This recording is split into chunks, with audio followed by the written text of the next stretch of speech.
gel with people in the community, then nobody will like you, nobody will love you.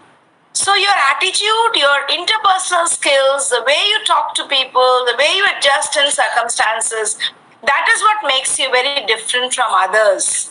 So this is our topic for discussion today, especially in school-going children. You will find that they have lots of issues.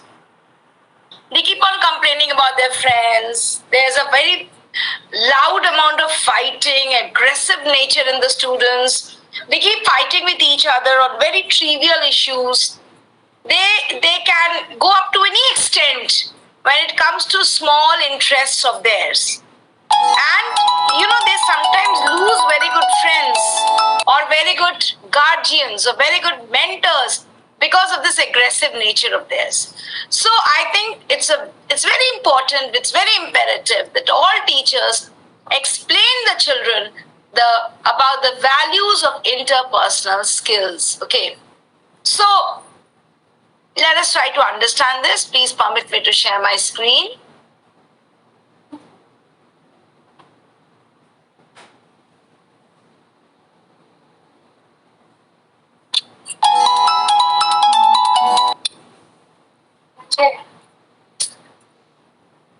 Okay.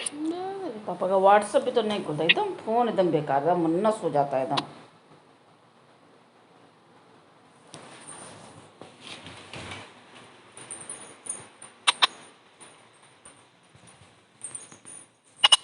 I hope you are able to see my screen. So this is yet another topic from the module which features mental health of school-going children. Interpersonal skills or interpersonal relationships. So what is this interpersonal relationship? Let's try to understand this today. Okay. So the very first slide is, what is interpersonal relationship?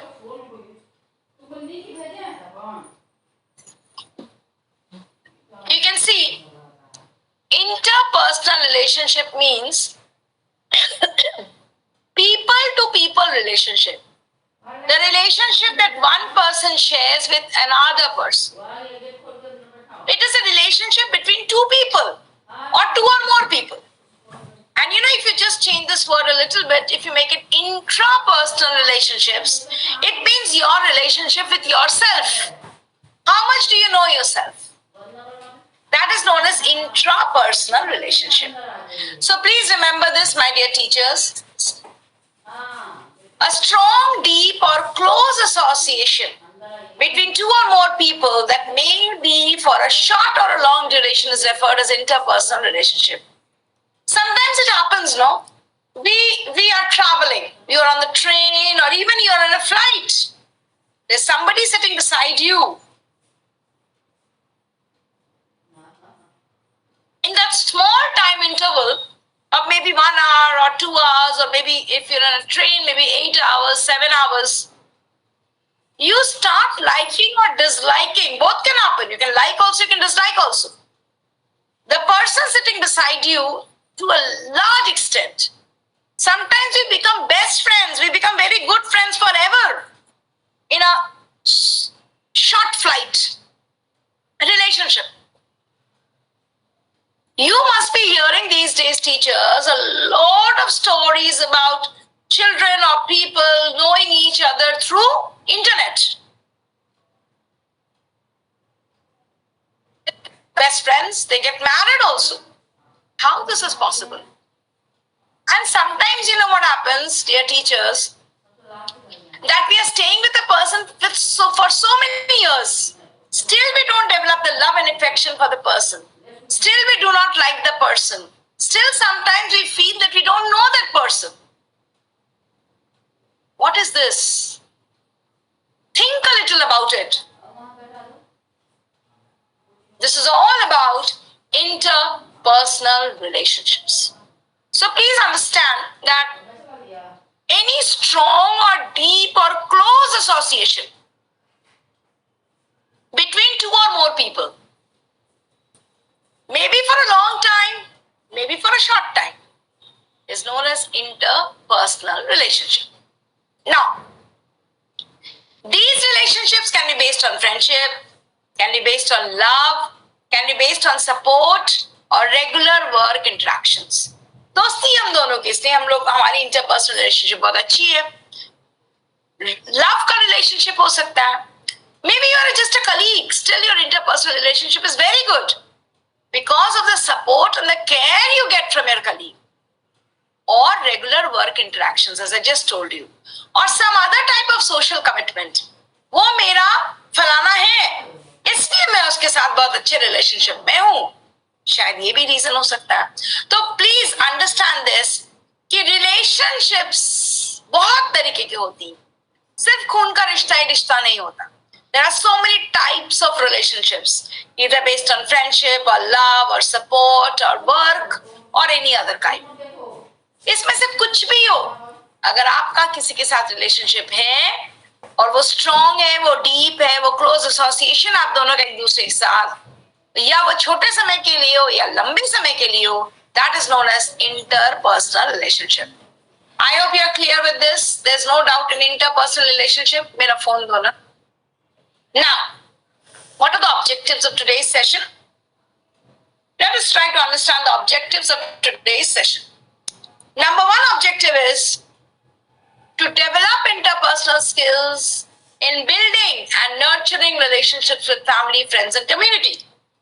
यानी कोई मेरा family member है, कोई मेरा friend है, कोई मेरे community का एक मेंबर है, उसके साथ आप इंटरपर्सनल स्किल्स डेवलप करना चाहते हो. मतलब आप पिछले वाले स्लाइड को देखिए. इंटरपर्सनल स्किल का मतलब क्या हुआ? Strong deep close association. आप किसी के साथ भी डेवलप करना चाहते हैं, चाहे वो आपका फैमिली मेंबर हो या वो आपका फ्रेंड हो या आपकी कम्युनिटी हो. कैसे करेंगे? How to develop? This is what we are going to study and try to learn today. Next, to deal with unhealthy relationships. Very very very important. Please make a note of this. जितना healthy relationships को समझना important है, उससे भी बहुत ज्यादा important unhealthy relationships को समझना. मेरी किसी के साथ बहुत खराब लड़ाई हो गई, किसी ने मेरे साथ बहुत बुरा किया, हाउ टू हैंडल दैट, ये ज्यादा इंपॉर्टेंट है. जब कोई आपको बहुत प्यार करता है, आपको केयर करता है, आपको बहुत मानता है, उसको हैंडल करना मुश्किल नहीं. लेकिन जब विपरीत होता है, उस समय आप कैसे अपने रिश्तों को संभालते हैं, that is more important to learn. Next, to develop the skills of empathetic communication. What is the meaning of empathy? Anybody in the group? Empathy means what? आप चैट कर सकते हैं my dear teachers. Chatting is allowed throughout. आप chat भी करेंगे तो answers मुझ तक पहुंच जाएंगे.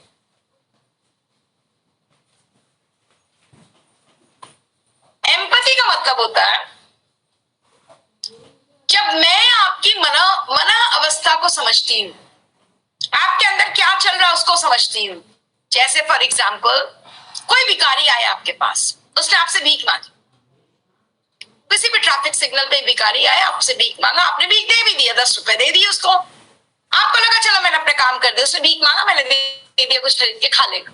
लेकिन अगर आप उसको 10 रुपए नहीं देकर ये सोचें, ये बेचारा भूखा है, ये मुझसे खाना मांग रहा है, भूख कैसी होती है, इसको पेट में दर्द हो रहा होगा शायद भूख से, पता नहीं इसने कितने दिन से खाना नहीं खाया, नहाया नहीं है, कपड़े नहीं बदले, साबुन नहीं लगाया, इसको कहीं कहीं खुजली हो रही होगी, इसको सर में दर्द हो रहा होगा, इसके पेट में दर्द हो रहा होगा. इसलिए इसकी मदद करने के लिए मैं कुछ ऐसे पैसे दे दूं जिससे उसकी प्रॉब्लम्स दूर हो जाएंगी. इसे कहते हैं एम्पैथी, परानुभूति. यानी पर दूसरा आदमी की अनुभूति को समझने वाला कहलाता है परानुभूति. This is empathy. सो आपको हमेशा सोचना होगा, आप किसी भी रिलेशनशिप को जिंदा रखना चाहते हैं, किसी भी रिलेशनशिप को अलाइव रखना चाहते हैं, आप चाहते हैं वो रिलेशनशिप हेल्दी रहे, हैप्पी रहे हमेशा, तो आपको क्या करना होगा? आपको उस रिलेशनशिप को एम्पैथी के साथ समझना होगा. अगर आप एम्पैथेटिकली इस रिलेशनशिप को समझे, तभी आप सक्सेसफुल हो पाइएगा. Are you understanding this? Are you getting my point? तभी वो रिलेशनशिप लंबे समय तक चलेगा, तभी वो रिलेशनशिप अच्छा रहेगा. Clear? So please remember to develop the skills of empathetic communication that helps nurture relationships and skills required to deal with unhealthy relationship in an assertive manner. अगर आप empathetic रहिएगा तो अगर कोई unhealthy relationship भी आपके सामने आती है तो उसको भी आप assertive मतलब positive, not at a negative note, आप उसको at a positive note उसके साथ डील कर सकते हैं. एंड सबसे सबसे सबसे इंपॉर्टेंट अगर आप मुझसे पूछे तो बहुत ही इंपॉर्टेंट है ये, how to develop skills of team work. अकेले तो हम सब काम कर लेते हैं, लेकिन टीम वर्क डेवलप करना बहुत बहुत जरूरी. तो इसमें 6 सब मॉड्यूल्स हैं. मॉड्यूल्स का नाम जरा समझ लें आप. Understanding others emotions, nurturing positive relationships, dealing with unhealthy relationships, communicating assertively, harmonious relationships, resolving conflict. ये सारे हमारे टॉपिक्स हैं, इसको प्लीज आप समझिए. ओके, पहला अंडरस्टैंडिंग अदर्स इमोशंस. कैसे दूसरे के इमोशन को समझेंगे, ये हमारा पहला टॉपिक है. हम सब इस दुनिया में एक रेस में लगे हुए, मुझे समझो, मुझे समझो, मुझे जानो, मुझे मेरे लिए करो, मुझे वो दो, मेरी इंक्रीमेंट करा दो, मुझे ये क्लास दे दो, मुझे वो क्लास दे दो, जब भी सेशन के शुरू में हर जगह हो रहा. लेकिन हम कितनी बार ये कोशिश करते हैं कि दूसरों के इमोशंस को समझें, ये कोशिश नहीं करते. तो सबसे पहले interpersonal relationship, strong interpersonal relationship को डेवलप करने के लिए दूसरों को समझना, उनके इमोशंस को समझना बहुत जरूरी. तो पहला है आइडेंटिफाई वेरियस इमोशंस, दूसरा है demonstrate understanding of others thoughts and emotions. Identify करो इमोशंस को और डेमोन्स्ट्रेट करो कि आप दूसरे के थॉट्स एंड इमोशंस को समझते हो. सबसे पहले समझो उसके इमोशन को. अगर आप पे हल्ला कर रहा है, आप पे चिल्ला रहा है, आपको अब्यूज कर रहा है, उसके इमोशंस को पहले समझिए वो क्यों कर रहा है. उसके बाद accordingly you have to respond. Remember, you don't have to react. अगर इसका एक स्क्रीनशॉट लेकर रख ले तो बहुत कृपा होगी. ये स्क्रीनशॉट्स, इस केस स्टडीज आप बाद में अपने क्लासेस में यूज कर सकते हैं. जैसे फॉर एग्जाम्पल देखिए, 2 अलग अलग सिचुएशन है. Reena and Pintu came home late. As they entered the house, Dad said, "Reena, what's the time? I have told you hundreds of times to be back before dark." Reena said, "You always scold me and never say anything to Pintu." Dad said, "Don't compare yourself to him. He's a boy." He is a boy.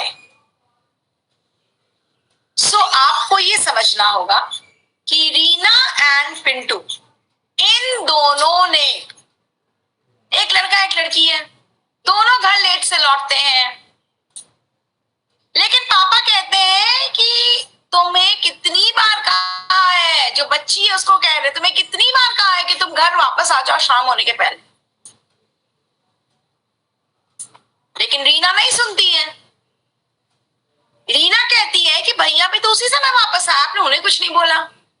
तो पापा का जवाब क्या है कि उसको अपने साथ कंपेयर मत करो, वो लड़का है. अब आप देखिए, 2 क्वेश्चंस आपसे पूछती हूँ.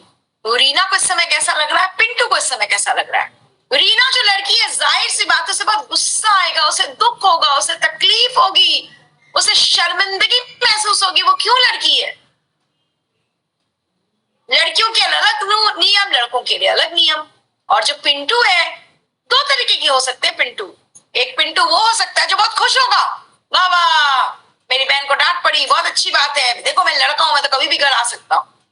और दूसरा पिंटू होगा, वो ये सोचेगा कि कैसे है मेरे पापा, अगर मैं लेट आया हूं और वो भी लेट आई है तो मुझे भी डांट पड़नी चाहिए. वो लड़की है इसलिए उसको डांट पड़ रही है, गलत है. तो दूसरे के इमोशन को आपको समझना होगा. आप पापा हैं, बहुत अच्छी बात है कि आप बच्चे की सिक्योरिटी को लेकर चिंतित है, लेकिन आपने जिस तरीके से इस चीज को परोसा अपनी बेटी के सामने, वो क्या सोचेगी. कि पापा मुझ में और भाई में फर्क करते हैं, पापा मुझे कम प्यार करते हैं, पापा मुझे नीचे नजरों से देखते हैं, पापा उसको ज्यादा मानते हैं, उसको ज्यादा फैसिलिटीज दे रहे हैं, वो उनके लिए इंपॉर्टेंट है, वो उनके लिए आंखों का तारा है क्योंकि वो लड़का है। हो सकता है। दूसरी चीज ये भी हो सकती है कि लड़की ये सोचे कि नहीं, पापा मेरे बारे में ज्यादा कंसर्न है, इसीलिए पापा चाहते हैं कि मैं शाम होने के पहले घर लौटूं। वो जानते हैं कि पिंटू लड़का है, इसलिए पिंटू ज्यादा, उसके पास फिजिकल पावर है, वो ज्यादा हाथापाई कर सकता है, इसलिए पिंटू के लिए पापा कम चिंतित है, पापा मुझसे ज्यादा प्यार करते हैं, इसलिए मेरे लिए ज्यादा चिंतित है। तो किसी भी एक केस स्टडी को, एक स्टोरी को देखने का बहुत सारा नजरिया हो सकता है, हजारों तरीके हो सकते हैं, नजरिया हो सकता है उसको देखने के लिए। ठीक है। सिमिलरली दूसरी स्टोरी भी है। तो आपको बच्चों को क्या समझाना, मैं केस स्टडी क्यों आपको डिस्कस कर रही हूँ, मैं ये इसलिए आपके साथ डिस्कस कर रही हूँ ताकि आप ये समझें, कि ये जो दुनिया है इसमें अगर कोई भी चीज होती है तो उसके अलग अलग डिमेंशंस होते हैं। आप जो सोच रहे हैं हमेशा वही सही नहीं है, it can be wrong also. मैंने आपको पहले भी एक स्टोरी सुनाई थी कछुआ एंड टॉर्टोइस की। अगर मैं जीत जाऊं मैं बहुत खुश हूं, यही एक रास्ता नहीं है। हम दोनों जीतकर, हम सब जीतकर भी खुश हो सकते हैं। तो ऑलवेज टीच द चाइल्ड कि बेटा आप घोड़े की तरह मत सोचो, जैसे घोड़े की दो आंखों नहीं होती, वो सिर्फ सीधा देखता है, एक ही एंगल में सोच सकता है। You have to be a critical thinker, you have to think from all directions, divergent thinking होनी चाहिए आपकी। आप ये भी सोचो, वो भी सोचो, वो भी सोचो, वो भी सोचो, सारी चीजें सोचो। क्लियर? नेक्स्ट, बहुत सारे केस स्टडीज, आप इनमें से जो भी केस स्टडीज, मैं तो चाहूंगी मैं एक बार फिर से आपको दिखा देती हूँ, प्लीज पॉसिबल हो तो इनका स्क्रीनशॉट ले लीजिए। बहुत सुंदर सुंदर केस स्टडीज हैं। देखिए, today is Jemmy's first day in the new school. The teacher asked him to sit next to Ranjan. Jemmy tries to interact with Ranjan, but Ranjan does not like him too much. During the lunch break, Jemmy looks at his crutches and thinks that he will never have friends. He starts having his lunch alone. That's when Suraj comes to him and invites him to join the group for lunch. अब देख रहे हो, रंजन क्यों सोचता वो दोस्त नहीं बना पाएगा, क्योंकि उसके पास क्रचेस थे, वो डिफरेंटली एबल्ड है।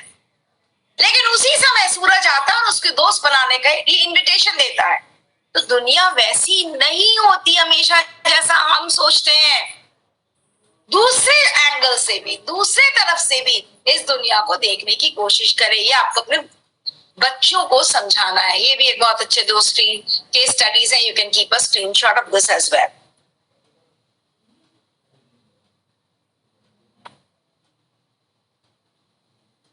Now, in any given situation, did all the characters experience the same emotion? Of course, nahi. Why do you think different characters experience different emotions? क्योंकि उनके सोचने का तरीका अलग था। हम वही इमोशंस अपने लाइफ में उसकी अनुभूति करते हैं जैसा मेरी सोच होती है। In day-to-day situation, how do we get to know what other people are feeling? कैसे हम समझेंगे? हमें उसके लिए सबसे पहला क्वालिटी अपने अंदर डेवलप करना है, वो है एम्पैथी। अगर आप एम्पैथेटिक है तो आप दूसरों को ज्यादा अच्छा समझ सकते हैं।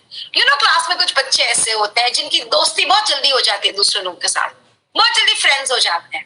क्यों बहुत जल्दी फ्रेंड्स हो जाते हैं? क्योंकि वो एम्पैथेटिक होते हैं, वो दूसरे को समझ सकते हैं। उन्हीं के दोस्त ज्यादा होते हैं। जो दूसरों को नहीं समझते उनके हमेशा दुनिया में दोस्त कम होते हैं।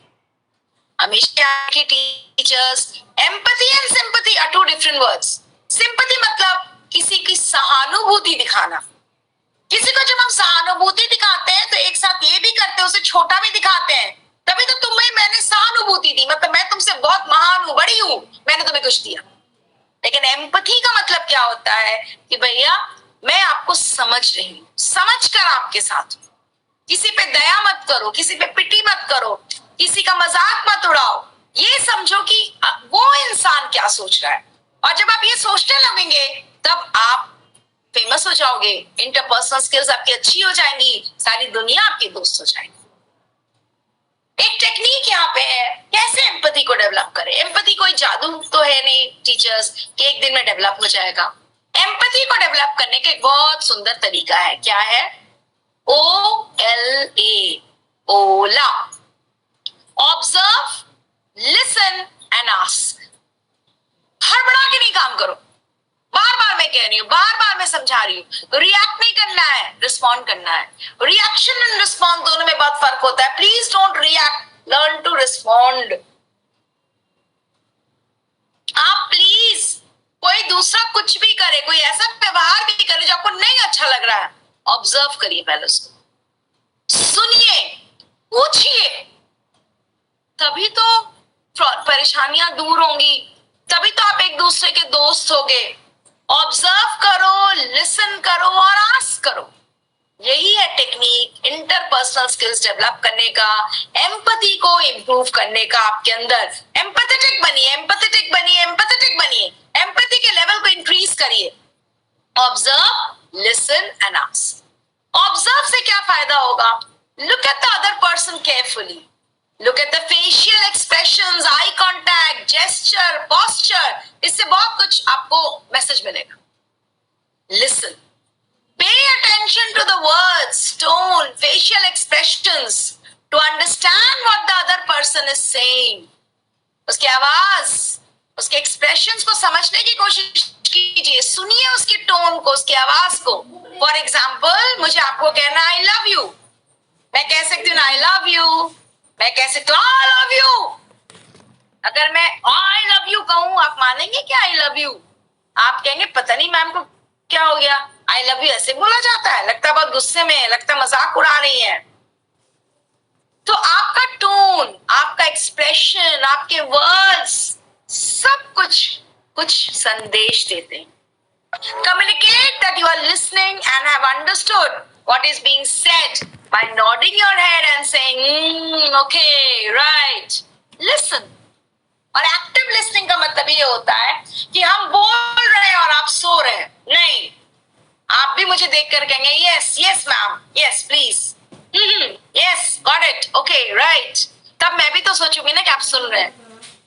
नेक्स्ट, कोई चीज नहीं समझ में आए, कोई चीज आपके मतलब की नहीं है, कोई चीज आपको कॉन्ट्राडिक्टरी लग रही है, पूछिए, पूछने पर ही जवाब मिलता है, नहीं पूछने नहीं मिलता। Please make it a point. Any confusion you have, any problem you have, please ask, please ask, please ask. Summary of the discussion is, understanding others' point of view is very important in building relationships. अगर आप एक तरफा सोचने लगेंगे तो relationships कभी नहीं survive करेंगे। Relationship को survive करने के लिए हमें दूसरों की बात को भी समझना हो। Responding to others' thoughts and emotions involve multiple skills. दूसरे के थॉट को समझना, दूसरे के इमोशंस को समझना, ये बहुत बड़ा स्किल है। If these skills are enhanced and it helps individuals to build positive connections with people around them, friends, siblings, parents, teachers. और जो लोग इन चीजों को समझते हैं, उनका आस पड़ोस के लोगों के साथ एक पॉजिटिव कनेक्शन डेवलप होता है। Understanding others' feelings and emotions helps individuals become more sensitive to others and strengthens relationship को strong बना। तो दूसरे को समझना इंटरपर्सनल रिलेशनशिप का पहला स्टेप है। You must understand others. Just don't focus on understanding yourself. लेकिन पता है टीचर्स, दुख की बात क्या है? 99% of us don't even understand ourselves. हम दूसरे को क्या समझेंगे? हम तो खुद को भी नहीं समझते हम क्या हैं। तो सबसे पहले अंदर झांकने की कोशिश करिए और उसके बाद बाहर झांकने की कोशिश करिए, दूसरों को समझने की कोशिश करिए। Point number 2 is nurturing positive relationships. Positive relationships कैसे डेवलप होंगे? Number 1 तरीका है, you become aware of how he or she relates with different people in life. Identify the ways of nurturing positive relationships. सबसे पहला कौन है इस दुनिया में? सबसे पहले मैं, मी को सेंटर में रखकर प्लीज आप जितने आपके रिश्ते हो सकते हैं उसके बारे में सोचिए। कौन कौन से हमारे लाइफ के रिश्ते होते हैं? स्ट्रॉन्ग रिलेशनशिप्स, क्लोज रिलेशनशिप्स कौन कौन से होते हैं? मम्मी पापा, भाई बहन, कुछ जिगरी दोस्त, नेबर्स, ये हमारे रिलेशंस हैं। तो मैं सेंटर में हूं, मेरे रिलेशनशिप्स चारों तरफ से। लेकिन अब आप ये सोचिए कि जितने भी रिलेशनशिप्स आपने लिखे हैं, क्या सबकी सारी बातें आपको अच्छी लगती हैं? सबकी सारी चीजें आपको अच्छी लगती हैं? फिर भी आप उनसे प्यार करते हो, वो आपके लिए इंपॉर्टेंट, आपने लिखा है यहाँ कि मेरे लिए ये रिश्ते इंपॉर्टेंट है। क्यों? हमें उसकी हर बात नहीं अच्छी लग सकती है, फिर भी हम कहते हैं कि वो हमारे लिए इंपॉर्टेंट है। क्यों इंपॉर्टेंट है? वो इसलिए इंपॉर्टेंट है क्योंकि हो सकता है उससे मुझे पैसा मिलता हो सकता है उससे मुझे खुशी मिलती हो सकता है उससे मेरी जरूरतें पूरी होती हो सकता है वो मेरा ब्लड रिलेशनशिप उससे मेरे साथ रहेगा ही जिंदगी भर, मैं उसको नहीं हटाकर काट कर फेंक सकती हूँ। हो सकता है वो मेरा हस्बैंड है, मेरी वाइफ है, I can not throw that person away from my life. मेरी मेड है, मैं तो सबसे पहले मेड ही लिखूंगी, क्योंकि उसके बिना तो मेरा एक दिन काम नहीं चलेगा। बट उसकी बहुत सारी चीजें मुझे नहीं पसंद है, मैं बर्दाश्त करती हूँ क्योंकि वो मेरे लिए जरूरी है। तो हमेशा याद रखिए कि रिश्तों में ऐसी बहुत सारी चीजें होती है जो आपको नहीं पसंद है, आपको नहीं अच्छा लगता है, लेकिन फिर भी आप उसके साथ रिश्ता नहीं तोड़ते, रिश्ते को बना कर रखते हैं। क्यों?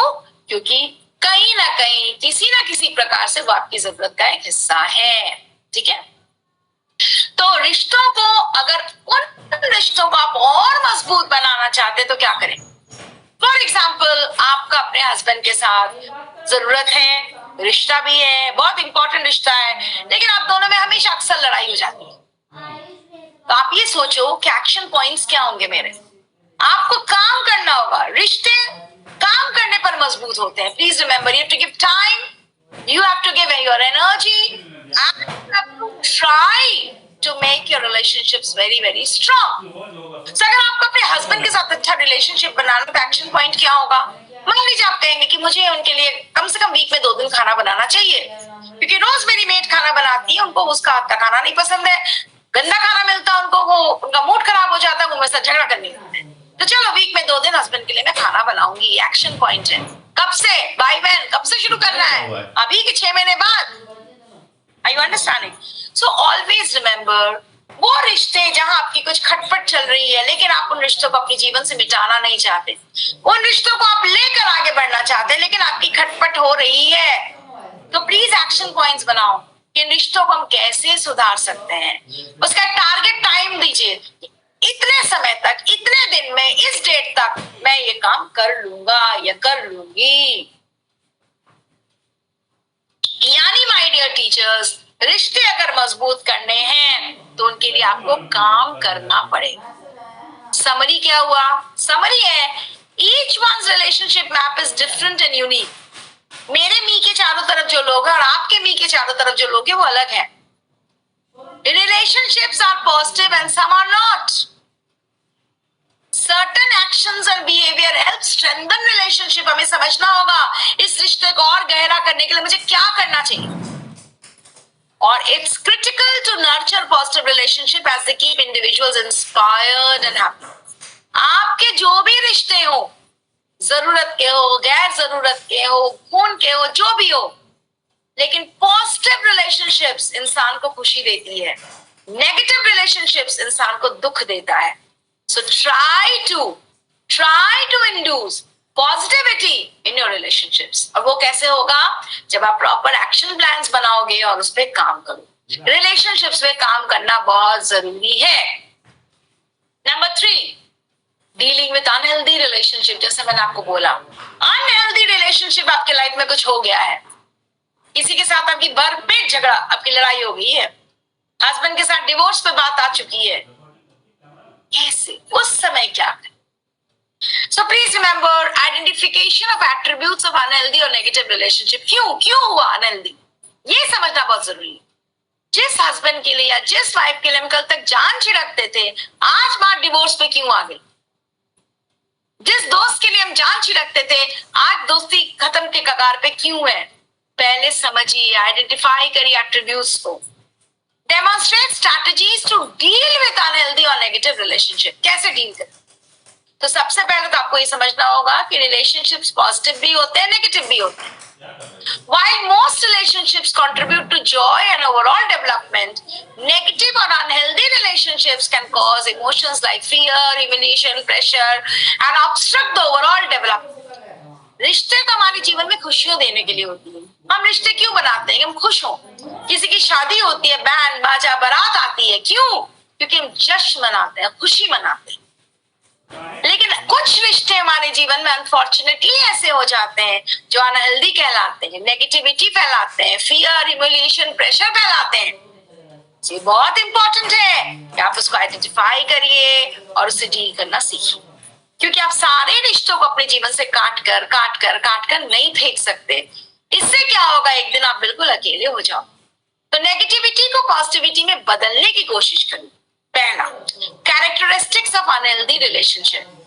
कैसे समझेंगे कि मेरा रिलेशनशिप अनहेल्दी हो रहा है? कैसे जानेंगे आप कि रिलेशनशिप मेरा अनहेल्दी हो रहा है? पहला, पीपल हु नेवर हेल्प और कोऑपरेट विद अस, ये अनहेल्दी रिलेशनशिप, जो आपकी मदद कभी नहीं करें. Who are afraid and scared of you, आपसे डरते हैं. Who try to touch you in a wrong way, unhealthy relationship. Who make you uneasy, uncomfortable, उनके आने से आप uncomfortable हो जाते हो, unhealthy relationship. Who make you feel unsafe and insecure, unhealthy relationship. ये बच्चों के point of view से ज्यादा समझाया गया है. Who do not give any importance to us in their view or thoughts. हमारी कोई जगह नहीं है उनके सोच में, उनकी जिंदगी में, उनके decisions में. Who hurt you physically, mentally and emotionally. जो रिश्ते आपको physically, mentally और emotionally दुख देते हैं. Who give wrong advice or ask us to do wrong things that harm others. दूसरे को नुकसान पहुंचाने के लिए प्रोवोक करते हैं, ये अनहेल्दी रिलेशनशिप्स. ये बच्चों के पॉइंट ऑफ व्यू से बहुत अच्छा है. प्लीज आप बच्चों को बताओ, क्योंकि आपको नहीं पता कौन सा बच्चा कौन सा अनहेल्दी रिलेशनशिप में है, किसके घर में क्या हो रहा है, किसके पड़ोस में क्या हो रहा है, कौन इंटरनेट पे कितना समय गुजार रहा है. तो प्लीज आप बताइए अपने बच्चों को, अगर इसमें से किसी एक रिलेशनशिप में आप हो तो वो अनहेल्दी है, उसको जितनी जल्दी हो सके बाहर निकल जाओ, या उसको पॉजिटिव रिलेशनशिप पे कन्वर्ट करो. तो फिर से मैं कुछ केस स्टडीज लेकर आई हूँ आपके सामने. प्लीज इन केस स्टडीज को थोड़ा ध्यान से देखिए, ये आपको इसको समझने में बहुत मदद करेगा. Lali's maternal uncle comes to stay at her home from time to time. He places a lot of restriction on Lali. When he arrives, Lali is unable to meet her friends or go out of the house. Meeting her friends becomes very infrequent and erratic. Lali becomes quiet and fearful, and she almost stops talking and laughing. यानी जब लाली के uncle कराते इतनी बंदिशें उस पर लग जाती हैं कि लाली शांत हो जाती है, ना हंसती है ना बोलती है, डर के मारे एक कोने में दुबकी रहती. ये अनहेल्दी रिलेशनशिप है. दूसरा case, Amandeep has speech impairment. She loves studies and likes going to school. Her only fear in school is her class teacher who never wanted her in the class. The teacher could be bothered with a girl who couldn't speak. She taught the class as though Amandeep was not present. When Amandeep would score low in tests, the teacher would often tell her that she just stay at home. She should just stay at home. कितनी सुंदर कहानी है देखिए अमनदीप की. When Iqbal joined the school hostel, a group of senior boys started bullying him. Soon this became a routine and they started threatening Iqbal of bad consequences if he did not do their work. Sometimes they would ask him to wash their clothes, give him snacks and money. Iqbal felt scared in the hostel and started keeping quiet and losing his confidence. तीसरा case study, सब अलग अलग है. Ronnie has to stay at her cousin Sonam's house. Sonam welcomed her warmly, but she wants Ronnie to her all the time and not meet or play with other friends. Ronnie wants to do other things and talk to other friends too. चारों अलग अलग case, लेकिन चारों unhealthy relationship है, क्योंकि पहले में डर है, दूसरे में नेग्लिजेंस है, तीसरे में फियर है और चौथे में फ्रीडम चाहिए. फ्रीडम नहीं है. ये चारों अलग अलग केस है, चारों अनहेल्दी केसेस हैं. ये तो आप समझ रहे हैं. आप अपने क्लास में डिस्कस कीजिए. अगर तुम लाली होती, तुम अमनदीप होते, तुम इकबाल होते, तुम रॉनी होते, तुम सोनम होते, तुम लोग क्या करते? तुम्हें क्या करना चाहिए? And you will get so many answers. Discuss this in your classroom. Very important. Some relationships relationships are important and need more effort to strengthen them. They involve a third person. जैसे for example अगर आपकी शादीशुदा जिंदगी अच्छी नहीं चल रही है, आपको किसी मैरिज काउंसलर के पास जाना हो, वहां जाकर आपको एक दूसरे से बात करनी होगी. Some relationships can be difficult and does not respond to our efforts to resolve it. In such situations, a call has to be taken as to how far one person can go and try to resolve. ऐसा नहीं है कि आप अगर कोशिश करें relationships को सुधारने की तो वो हमेशा सुधर ही जाएंगी. कभी कभी नहीं भी सुधरेंगी, उस समय दूरी बना लीजिए. Get out of it. बच्चों को समझाइए कि बेटा अगर आप कोशिश कर रहे हो फिर भी वो आपको इग्नोर कर रहा है, आपसे दोस्ती नहीं रखना चाहता, आपको उससे बाहर आना होगा. जिंदगी में उस दोस्त के लिए बैठ के रोने से तड़पने से आपकी जिंदगी नहीं बनने वाली है. ये आपको बच्चों को समझाना होगा. Next one, communicating assertively. Assertively मतलब yes I will do this, I will do this only. I will not do what you are saying.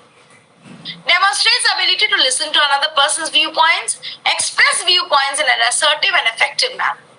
ये देखिए बहुत ही बेहतरीन स्टोरी है, बहुत कॉमन स्टोरी है. Your friend borrowed your book and lost it. You want your friend to buy a new book for you. You decide to discuss this issue with your friend. बहुत common चीज है. बच्चे एक दूसरे का सामान ले लेते हैं, खो देते हैं, कॉपी ले लेते हैं, नहीं वापस करते हैं. अभी मैं आपको 3 तरीके बताऊं कैसे आप बच्चों को सिखा सकते हैं कि आप इस प्रॉब्लम को, इस इश्यू को कैसे सॉल्व कर सकते हैं.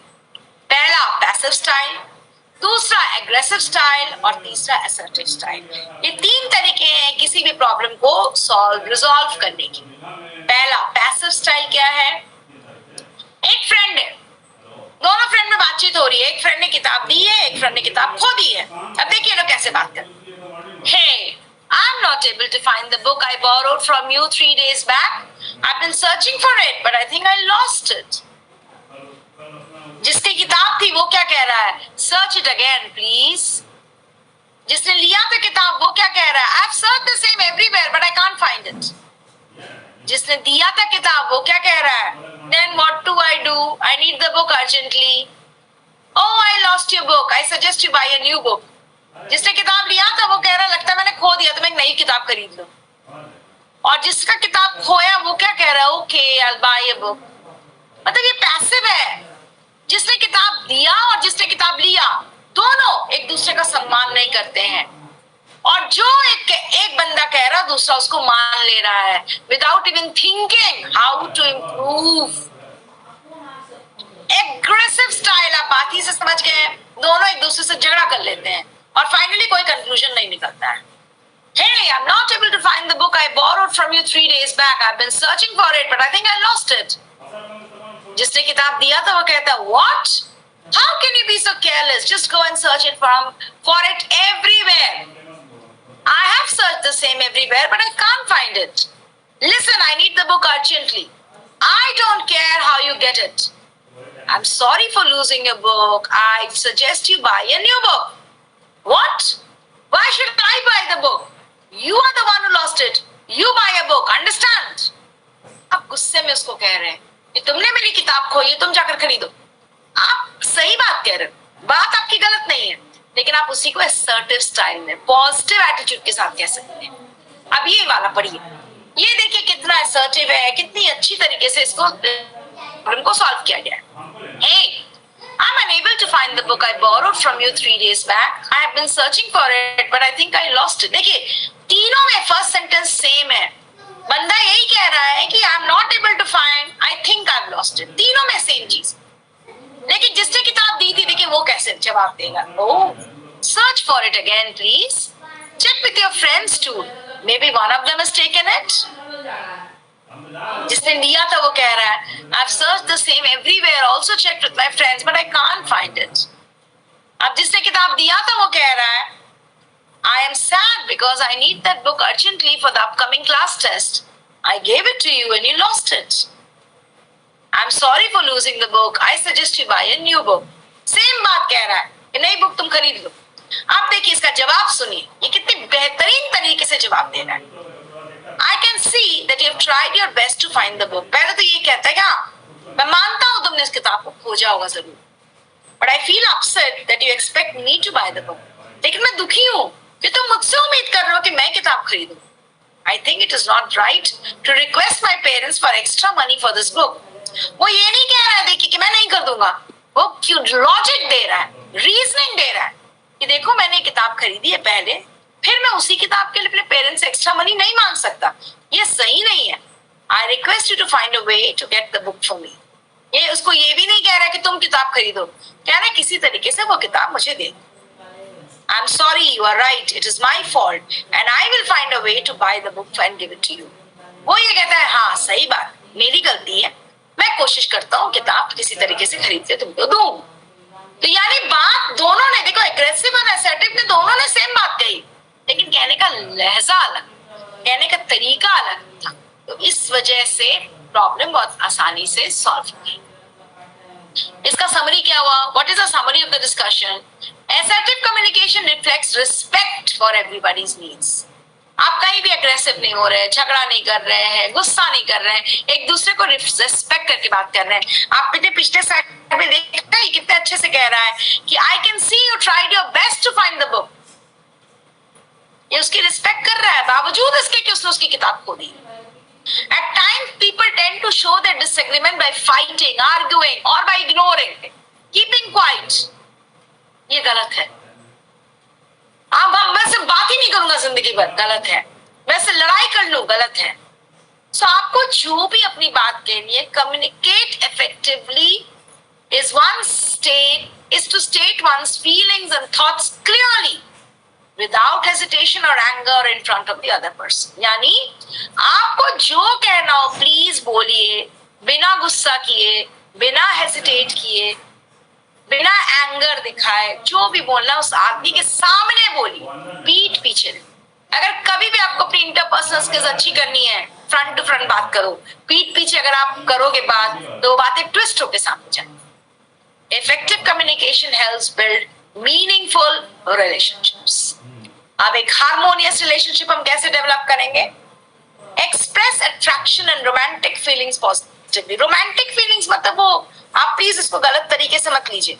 Romance means love, and this love is so pure it can be between any two individuals.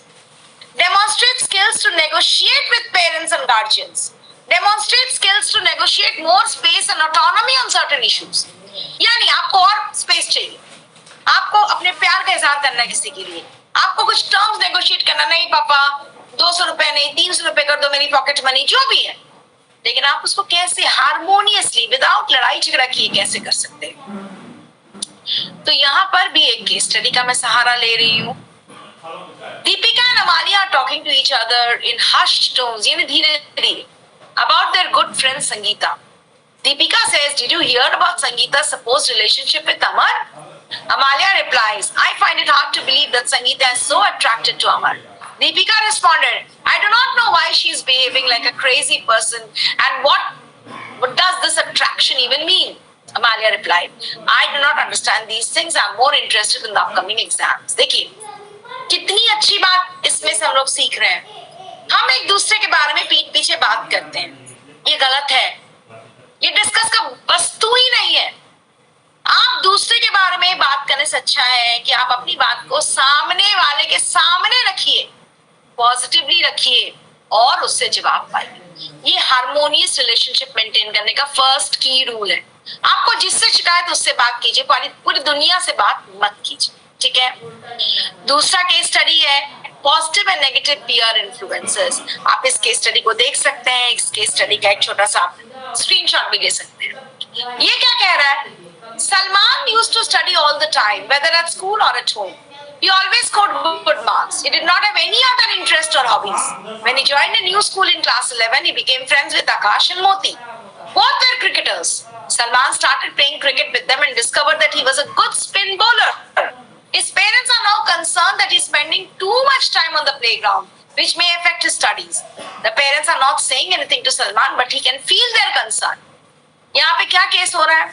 Do you think Salman's parents are justified in being concerned about the new hobby? Maybe yes, maybe no. Class 11 में हो सकता है वो चाहते हैं उनकी बच्चा पढ़ाई ज्यादा करे, उनका बच्चा खेले कम. अपनी जगह वो सही भी हो सकता है और गलत भी हो सकता है. हो सकता है सलमान इतना अच्छा स्पिन बॉलर बन जाए कल को जितना अच्छा वो एकेडमिक्स में नहीं कर सकता। Do you think Akash and Moti are good influences on Salman? Yes. Play करवाना, प्ले करना कभी खराब हो ही नहीं सकता, प्रोवाइडेड आप कितना कर रहे हो, कब कर रहे हो, किसके साथ कर रहे हो। If you were Salman, would you like to discuss this issue with your parents? Salman भी सोचता होगा डांट तो नहीं पड़ी है, चलो कंटिन्यू रखो। नहीं, उसे पेरेंट्स से बात करनी चाहिए कि मुझे खेल में इंटरेस्ट आ रहा है, मैं खेल रहा हूँ, लेकिन आप घबराइए मत, मैं पढ़ाई में भी पूरा ध्यान दूंगा और अच्छा रिजल्ट करूंगा, ताकि पेरेंट्स को भी समझ में आए कि सलमान अपने एकेडमिक्स के बारे में कंसर्न है। पेरेंट्स को क्या डर लग रहा था कि हो सकता है सलमान अपनी एकेडमिक्स के बारे में कंसर्न नहीं है, इसलिए वो दुखी हो रहे थे, परेशान हो रहे थे। क्लियर? इसी तरीके से बहुत सारे केस स्टडीज है my dear teachers, you can always go through so many case studies, बहुत सारे केस स्टडीज है। आई होप आप स्क्रीनशॉट ले रहे हैं, क्योंकि जब आप ये छोटी छोटी चीजें बच्चों के साथ डिस्कस करते हैं, कब डिस्कस करेंगे? आप लोग तो English, Hindi, math, science teachers होंगे, आप कहेंगे हम कब डिस्कस करेंगे, तो मैं आपको ये बता दूं कि जब आप इंग्लिश, हिंदी, मैथ, साइंस पढ़ा रहे हैं ना, उसी के बीच में कभी एक छोटा सा केस स्टडी डिस्कस करिए। ये आपके बच्चे को रिफ्रेश करेगा, ये आपके बच्चे के बोर्डम को खत्म करेगा, और ये आपके बच्चे को एक नई सोच देगा, नई दिशा देगा। ये कभी नुकसानदेह नहीं हो सकता। ठीक है, समरी हमारा क्या है? अगर हम किसी की तरफ अट्रैक्टेड फील कर रहे हैं, एडोलेसेंस में बहुत ही नॉर्मल है, infatuation is very normal in adolescence, उसको ज्यादा हवा देने की जरूरत ही नहीं। Refrain from judging others for their behaviour, हमेशा जजमेंटल मत होइए। जैसे हम कहते हैं ना, दोस्त वो होते हैं जो हमें जज नहीं करते, उनके सामने हम गाली भी दे सकते हैं, कैसे भी कपड़े पहन सकते हैं, बिना मेकअप के बैठ सकते हैं, कोई फर्क नहीं पड़ता, क्योंकि वो नॉन जजमेंटल होते हैं। Attraction and romantic relationships are a part of growing up. वो कहते हैं ना, वो जवानी जवानी नहीं जिसकी कोई कहानी ना हो। This is adolescence. My dear teachers, you have to accept it. This will happen. Refrain from teasing others based on their looks. And if we are the recipient of such comments, we have to focus on our uniqueness, our strengths, and our specialty. Don't go by the comments people make on you.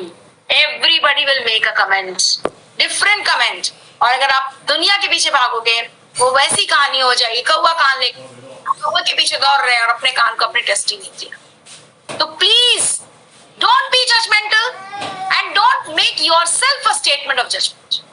दुनिया आपके बारे में कुछ भी कहे, आप अपने बारे में क्या सोचते हैं, ये बहुत बहुत बहुत इम्पोर्टेंट। ओके, नाउ एक मैं आपको जनरल केस स्टडी दे रही हूँ। School principal has decided to conduct elections to select the head boy and the head girl. For this purpose, the learners who are interested in contesting the elections have been asked to campaign for votes.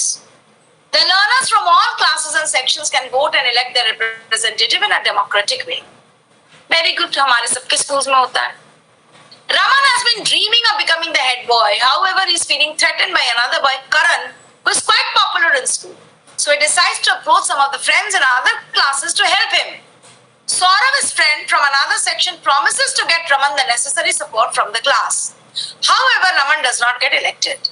One of the major reasons for his defeat was the lack of support from some other sections, including Saurav's. Why Saurav, जिसने promise किया था मैं तुम्हें help करूँगा. Raman is very upset with the result and is particularly angry with good friend Saurav for not helping him. दो दोस्तों के बीच में दरार आ गई, इसको कैसे हम सॉल्व कर सकते? दो दोस्तों के बीच में लड़ाई हो गई, पहला तरीका एक्सप्लोड करो। अभी मैंने आपको बताया था ना, पैसिव, एग्रेसिव एंड असर्टिव। उसी तरीके से किसी भी एक लड़ाई को सुलझाने के तरीके क्या क्या होते हैं? एक्सप्लोड। जहाँ रमन गया और सौरभ पे हल्ला करना शुरू कर दिया, I hate you, you're a very bad friend, you did not help me, you are this, you are that. Explode. Number 2, avoid conflict. जब भी सौरभ रमन को देखे, वो अपनी नजरें घुमा कर चल दे, रमन से बात ही नहीं करे। तो इतना गुस्सा है रमन से, मुझे बात ही नहीं करनी, छोड़ हटाओ। क्या प्रॉब्लम कभी सॉल्व होगा? और तीसरा तरीका है प्रिटेंडिंग टू इग्नोर। वो रमन को देख भी लेता है, अगर हम लोग सामने सामने भी हो जाते हैं, बस डिस्कस किया, भाग गया वहां से। इस टॉपिक पे बात ही नहीं करनी हमें, क्योंकि मैं जानता हूं तुमने मुझे धोखा दिया, तुम दगाबाज हो, इसलिए इस टॉपिक पे तुम्हारे साथ बात ही नहीं करनी। And finally attack. Raman begins speaking across the classroom to Saurabh. He speaks loudly for other people to hear what is to say. He accuses Saurabh. मतलब वो डायरेक्ट बात नहीं कर रहा है, वो दूसरे को बोल रहा है जानते हो सौरभ ने तो ऐसा किया, उसने तो ऐसा किया, वो तो ब्रीच ऑफ ट्रस्ट किया, ये किया वो किया, ताकि वो सुने। इनडायरेक्टली आप अटैक कर। लेकिन सबसे अच्छा तरीका क्या है इस प्रॉब्लम को सॉल्व करने का? Work together to find a solution. Raman approaches Saurabh. He says what he thinks. Saurabh did not try to convince his classmates to vote for him even after promising him. Saurabh explains that he tried his level best to convince the classmates to vote for Raman, but the classmate thought that Karan would be better competent and deserving candidate. Saurabh says that he's sorry about that. Raman realizes that Saurabh is equally upset about the final result. यानी Raman and Saurabh क्या करते हैं? आमने सामने आकर एक दूसरे से बात करते हैं और उनकी सारी गलतफहमियां दूर हो जाती है, वो फिर से एक दूसरे के बहुत अच्छे दोस्त बन जाते हैं। तो this is a method of resolving conflict. Explore ना करें, अवॉइड ना करें, प्रिटेंड टू इग्नोर ना करें, अटैक ना करें, क्या करें? Work together to avoid to find a solution. This is the best way to approach and to deal with conflicts. So, अगर दो दोस्तों के बीच में लड़ाई हो जाए या आपके किसी और के साथ भी लड़ाई हो जाए, डियर स्टूडेंट्स, आप ऐसे समझाएं टीचर्स अपने बच्चों को।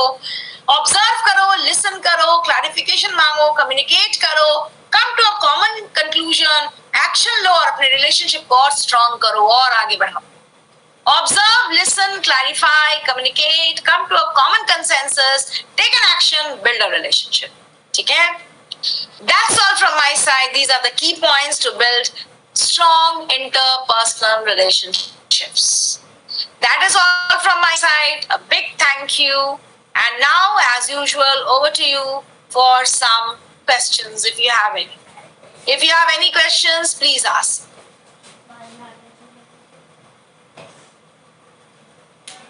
This time is for you, my dear friends. If you have any questions, please ask.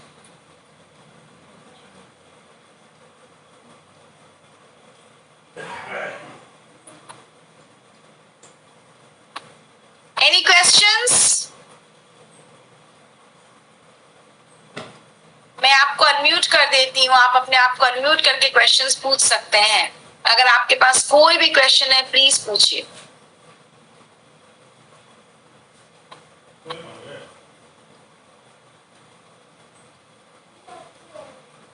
No questions? Okay. Then, dear friends, see you tomorrow again.